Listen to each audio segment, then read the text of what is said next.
When my uncle sent me that video, it felt as though the ground beneath me shifted, tilting my entire world off its axis. There, in the grainy footage, were my parents and my younger brother, Thomas, gathered around our old oak kitchen table in our Phoenix home. The familiar Arizona sun poured through the large bay windows, casting a deceptively warm, golden glow across the room, a cruel contrast to the icy words spilling from their mouths. The scene, so familiar from my childhood, now felt like a stage for betrayal. "Lindsay only helps because she owes us," my mother declared, her voice thick with disdain, each syllable dripping with a contempt that pierced my heart. "After everything we've done for her, paying the mortgage is the least she can do." Her words hung in the air, sharp and unforgiving. Thomas, lounging back in his chair with a smug smirk, chimed in, "Yeah, and she acts like she's doing us some huge favor." What a joke. The worst blow came from my father, the man who had once patiently taught me to balance on a bicycle and spent countless evenings helping me wrestle with algebra homework. He sat there, silent, his quiet nod of agreement more painful than any words could have been. His silence endorsed their cruelty, tearing down the image I'd held of him as my protector. The video, clearly recorded in secret, was shaky, but the audio was unmistakable, each word cutting through me with crystal clarity. I watched it 3 times, each replay intensifying the strange cocktail of numbness and clarity that settled over me. For the past 4 years, I had been quietly funneling substantial payments into their mortgage through my LLC, Divine Investments. They believed they were dealing with a bank, never bothering to scrutinize the fine print of the agreement my financial advisor, Kate, had meticulously crafted. Every month, they contributed a modest sum, while I covered the lion's share of the payment, all the while enduring their complaints about my supposed minimal help. My Uncle Jason's message arrived moments after the video. "You needed to see this, Lindsay." I couldn't stay quiet anymore. "They've been talking like this for months." I sat in my home office, the soft hum of my computer filling the silence as I stared at the spreadsheets documenting every payment I'd made.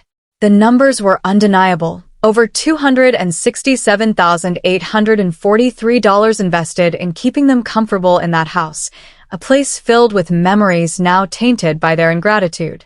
My hands should have trembled with rage, but they were steady as I opened the mortgage agreement. A small, defiant smile crept across my lips as I reread the purchase option clause Kate had insisted on including. "Just in case," she'd said, her tone cautious but knowing. Looking back, I wondered if she'd sensed this betrayal lurking on the horizon. The next mortgage payment was due in 2 weeks, and for the first time, I knew exactly what I would do. I picked up my phone and typed a concise message to Uncle Jason. "Thank you for showing me the truth.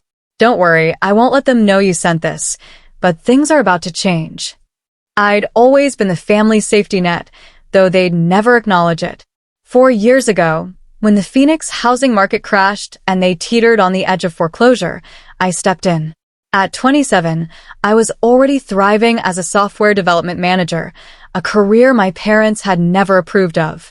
"Software is no career for a woman," my mother would sneer, her lips pursed in disapproval.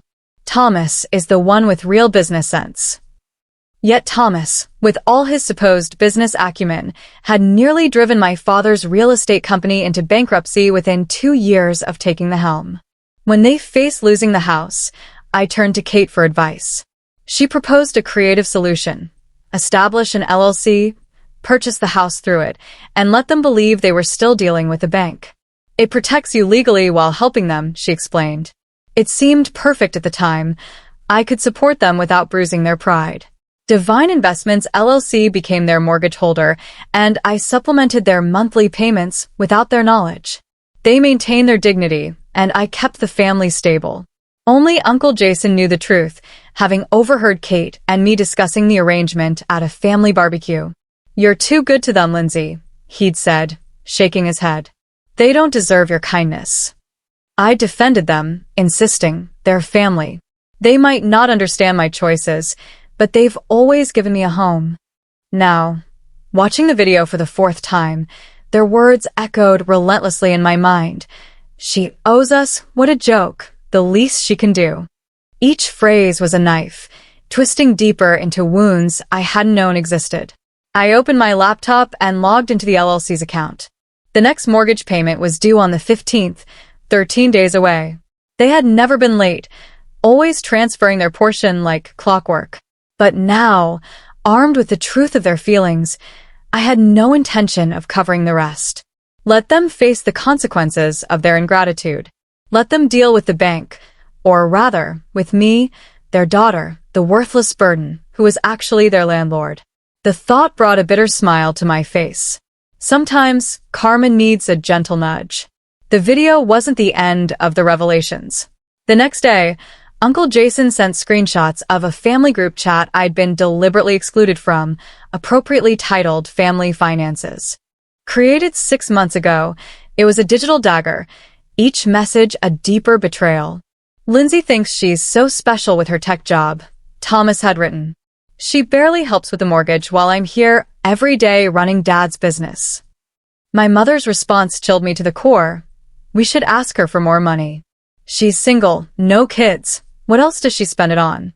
After all we sacrificed to raise her, she can't even properly support her family. I pulled up my financial records, my hands trembling slightly as I calculated the totals. Over 4 years, I'd contributed $267,843 to their mortgage through Divine Investments, while they'd paid a mere $52,500. They had no idea I was covering an additional $5,400 every month. My phone buzzed with a message from my mother. Sweetie, could you come to dinner this Sunday? We need to discuss something important. I knew exactly what that something was. They were planning to ask for more money, likely seasoned with emotional manipulation and guilt. The thought of sitting at that table, pretending I was oblivious to their true feelings, made my stomach churn. I called Kate. I need to know my options with a purchase agreement, I said, my voice steady despite the storm within. I had a feeling you might, she replied, unsurprised. Remember that clause we included? If they miss a payment, Divine Investments can exercise the purchase option immediately. The house would be yours outright, and they'd become month-to-month tenants. A plan began to crystallize in my mind. And if they were late with rent? I asked. Standard Arizona eviction laws would apply, Kate explained. You'd be within your rights to give them notice. She paused, her tone softening. Lindsay, are you sure you want to go this route? I thought of the years of condescension, of being the family's ATM while they mocked me behind my back. I recalled Thomas's mismanagement of the family business while they praised his business sense. I remembered every snide remark about my career, my life choices, my supposed obligations. Yes, I said firmly. I'm sure, but I won't tell them anything yet. Let them think everything's normal for now. I texted my mother back. Of course, I'll come to dinner. Looking forward to it. The heart emoji felt like a lie, but a necessary one. They taught me well, sometimes, the best revenge requires a flawless poker face. The next mortgage payment was due in 13 days, and for the first time since this arrangement began, I wouldn't be there to catch them when they fell. Sunday dinner loomed like a test of endurance, a performance in a play where I knew all the lines but refused to follow their script. As I prepared for the inevitable confrontation, a quiet resolve settled over me.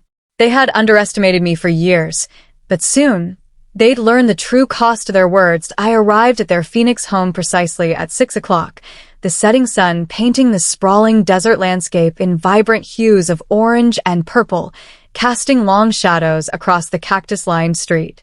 The house, my house, technically, though they remained blissfully unaware, stood unchanged, a time capsule of the past 20 years with its stucco walls and terracotta roof. The familiar scent of my mother's lasagna wafted through the air as I stepped inside, a calculated choice designed to evoke memories of happier times, when family dinners were filled with laughter rather than manipulation. The aroma, rich with tomato and melted cheese, felt like a deliberate ploy to soften me before the inevitable ambush. Lindsay, sweetheart, my mother exclaimed, rushing to envelop me in a hug, her new designer bracelet glinting under the chandelier's light. I noticed the sparkling accessory immediately, likely purchased with money that should have gone toward their mortgage payment, now just 9 days away. Thomas lounged at the dining table, his smug expression more pronounced than usual, his pressed business casual shirt a facade of success. "Hey, sis, good of you to make time for your family," he said, his tone laced with condescension. I forced a smile, the memory of his group chat message. "She barely helps," burning in my mind. If only he knew that his entire lifestyle, from his tailored clothes to the roof over his head, depended on my unseen generosity. "I always have time for family," I replied, the irony thick in my throat, threatening to choke me. My father emerged from his study, reading glasses perched on his nose, clutching a stack of papers I glimpsed were bank statements. The sight nearly made me laugh. They were meticulously preparing their pitch, like actors rehearsing for a performance. "Before we eat," my mother began, setting the steaming lasagna on the table with a flourish, "we wanted to talk about something important." She glanced at my father, who nodded encouragingly, his expression one of practiced authority. "Of course," I said, serving myself a portion, the gooey cheese stretching as I cut into it. "What's on your mind?" Thomas cleared his throat, leaning forward as if delivering a boardroom presentation. "Well, as you know, Dad's business has been facing some challenges. The real estate market isn't what it used to be." I took a deliberate bite of lasagna, chewing slowly to mask my amusement. The business had been faltering ever since Thomas took over, despite Phoenix's real estate market thriving. His mismanagement was an open secret, yet they clung to the myth of his brilliance. "We've been thinking," my mother continued, reaching for my hand across the table, her touch as calculated as her words, "about how blessed we are to have such a successful daughter. Your father and I sacrificed so much to give you a good education." I watched her performance with newfound clarity, the gentle squeeze of her hand, the subtle reminder of their sacrifices. It was all meticulously choreographed. "The mortgage payment has become quite a burden," my father added, his voice carrying the paternal tone that once made me feel small, insignificant. "And with you doing so well in your computer work." "Software development," I corrected automatically, though they never bothered to grasp the distinction. Right, he said, waving a hand dismissively, as if my career were a trivial hobby. "Well, we thought perhaps you could help more with the monthly payments. After all, this is your family home too." If only they knew how much of it was already mine, I thought, suppressing a smirk. "We're only asking for an extra $2,000 a month," my mother added quickly, her smile tight. "It's not much, considering your salary." I took another bite, using the moment to steady my composure. They were asking for $2,000 more when they didn't even know I was already covering over $5,400 each month through divine investments. The audacity was almost admirable. "I'll think about it," I said finally, my voice neutral, betraying none of the storm brewing inside. "Times are a bit uncertain right now." "Uncertain?" Thomas scoffed, rolling his eyes. "Please, we all know you're doing fine, unlike some of us who are actually working hard to keep this family's legacy alive." I smiled, picturing the notification their bank would send when they missed their payment next week. "You're right, Thomas," I said, my tone even. "Sometimes we all get exactly what we deserve."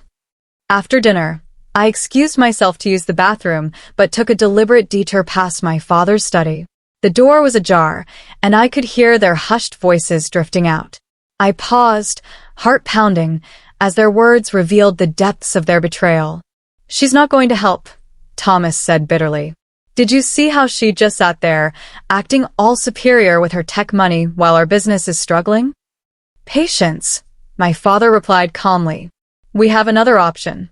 Remember those investment documents I found in her cloud storage when she used our Wi-Fi last month? She's been hiding money from us in some company called Divine Investments." My blood ran cold. They'd snooped through my files during my last visit, when I'd carelessly connected to their Wi-Fi without a VPN, allowing my cloud storage to sync automatically. "I looked it up," my father continued, his voice smug. "It's a legitimate LLC, and it's doing very well. She's been squirreling away money there instead of helping her family." I raised a snake. My mother hissed, her words venomous. "We'll give her one more chance to help voluntarily. If not, I'll remind her about that time in college when she took money from your business account for her tuition. She thought we never knew, but we have proof. She'll have to help us then." I bit my lip to stifle a laugh. The money they were referring to, I'd borrowed it with my father's explicit permission when their tuition check bounced. I'd repaid it within a month, with interest, and had emails to prove it. Their attempted blackmail was as pathetic as it was desperate. "And if that doesn't work," Thomas added, his voice chillingly casual, "we can always reach out to her company's HR department. Ask some questions about her mental stability, maybe suggest she's been stealing company resources for personal projects. That would get their attention." The ease with which they discussed destroying my career sent a shiver through me. These weren't family members. They were parasites cloaked in familial affection. I slipped back to the bathroom, flushed the toilet for show, and returned to the dining room. They filed in moments later, their practiced smiles plastered on like masks. "Lindsay, dear," my mother said sweetly, "have you given any thought to what we discussed about helping more with the mortgage?" I met her gaze steadily, my own mask firmly in place. "Actually, I have. You're right. Family should help family. I'll have an answer for you in about 8 days." The timing wasn't arbitrary. Their mortgage payment was due in 8 days, and I knew what would happen when they missed it. Divine Investments would reveal its true ownership, and their world would shift as mine had. 8 days? Thomas frowned, his suspicion evident. Why such a specific timeline? I stood, gathering my purse with deliberate calm. "Just need to check some things with my financial advisor. You understand, right? Being careful with money is just good business sense." I smiled at Thomas, echoing their favorite phrase, watching his smug expression falter slightly. My mother walked me to the door, pulling me into another calculated hug. "We knew you'd understand, sweetheart. Family always comes first." Yes, I agreed, thinking of the eviction notice already drafted in my mind. Family always gets exactly what they deserve. As I drove home through the desert night, the stars sharp above, I called Uncle Jason.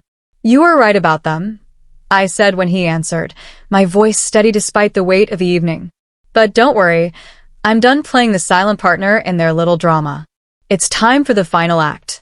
The week crawled by with excruciating slowness, each day marked by a barrage of texts from my family, their pressure campaign relentless. "We're counting on you, Lindsay," one read. "Times are tough," said another, each message laced with guilt, each strengthening my resolve.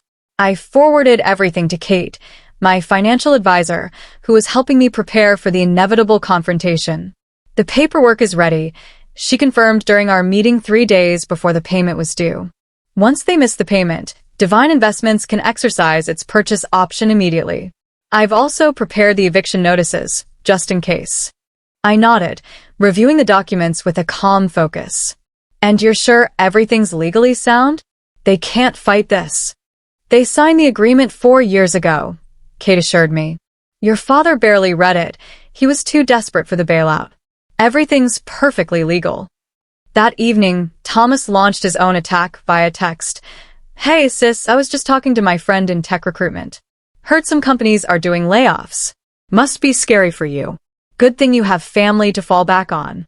Speaking of which, about that help we discussed, the manipulation was so transparent it was almost laughable.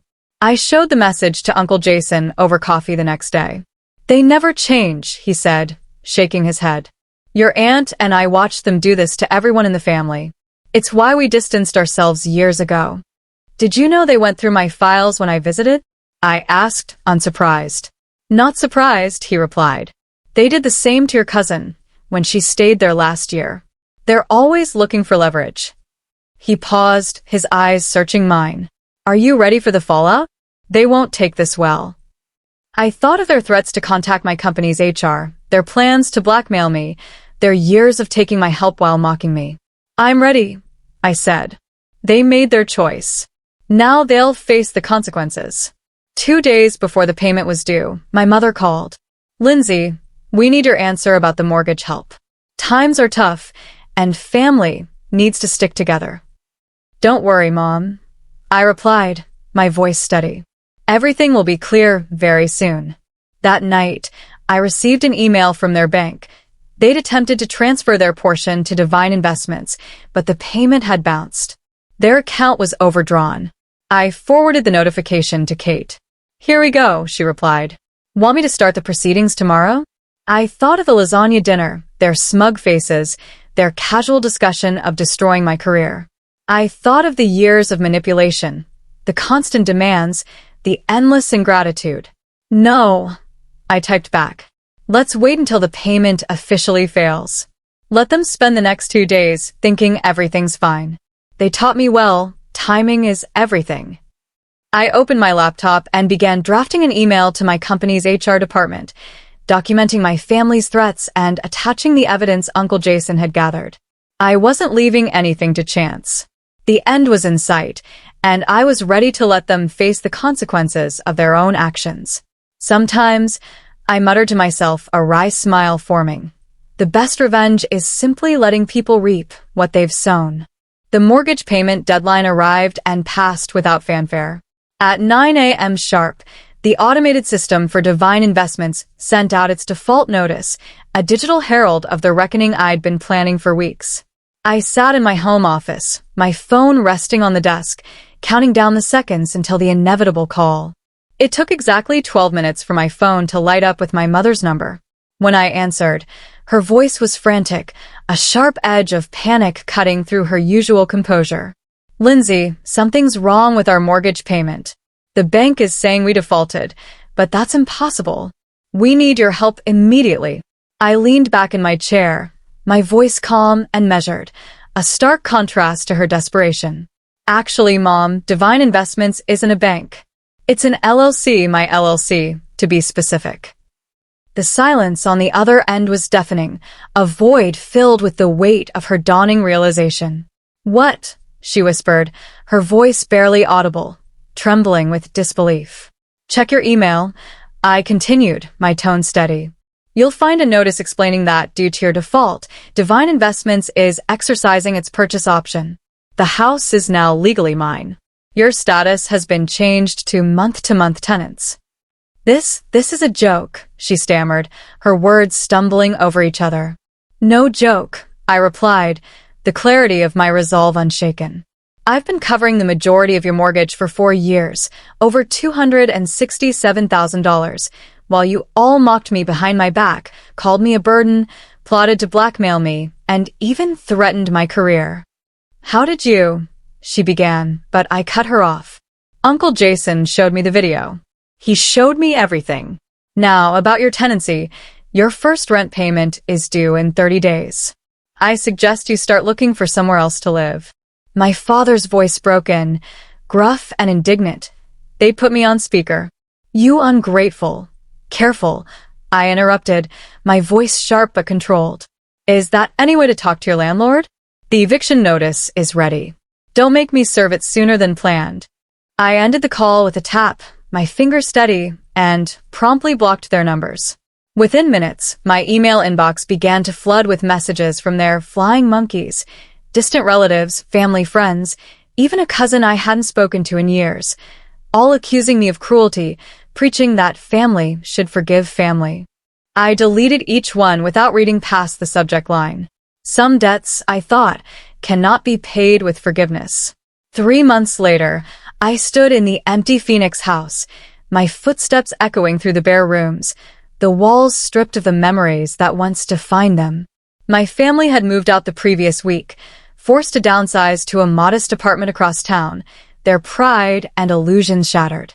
They tried everything to fight me, threats, guilt trips, even a half-hearted legal challenge, but the documents Kate had prepared for years ago were ironclad.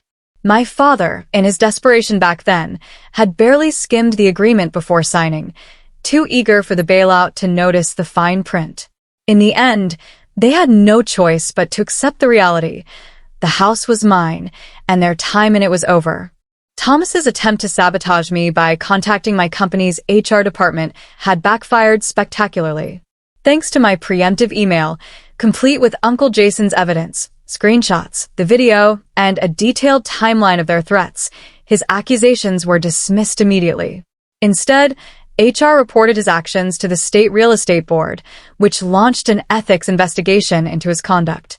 The inquiry, coupled with his history of mismanaging the family business, effectively ended his career. He was now scrambling to find work, his reputation in tatters, a fitting consequence for his arrogance. My mother's final attempt at manipulation came in the form of a tear-filled voicemail left from an unknown number to bypass my block. "How could you do this to your own family?" she sobbed, her voice thick with calculated emotion. The answer was simple, though I didn't bother responding. They'd shown me exactly what family meant to them. Years of taking my money while mocking my contributions, plotting to extort me, and scheming to ruin my career. I'd finally believed them, and in doing so, I'd chosen to protect myself. I walked through the kitchen, the epicenter of their betrayal, where they'd sat around the old oak table, bathed in the Arizona sun, calling me worthless while I paid their bills. The irony wasn't lost on me, and for a moment, I allowed myself a quiet laugh. The table was gone now, along with their belongings, leaving only the ghosts of their words. Uncle Jason and his wife, Sarah, were coming over later to help me prepare the house for sale. I'd already decided the proceeds would fund a foundation for victims of financial abuse, a way to turn this pain into something meaningful. It felt like poetic justice. Something good could rise from the ashes of their deceit. My phone buzzed with a text from Kate. "Just heard from their lawyer. They're finally signing the last papers. It's really over." I smiled, looking around the empty house one last time. The sunlight streaming through the windows no longer a mockery, but a promise of new beginnings. They'd always preached that family comes first, but they'd never specified which family. I thought of Uncle Jason and Sarah, who'd stood by me, offering support and truth when I needed it most. I thought of Kate, whose foresight had protected me. And I thought of myself, the woman who'd spent years as their safety net, only to realize I deserved to be my own priority. For the first time in years, I felt unburdened, the weight of their expectations lifted. I stepped onto the porch, the desert air warm against my skin, and locked the door behind me. They taught me a valuable lesson. Family isn't defined by obligation or blood, but by those who respect and value you. I'd chosen my family, Uncle Jason, Sarah, Kate, and most importantly, myself. And for the first time in years, that choice felt exactly right. Please feel free to comment below if you liked this. Remember to like and subscribe for more.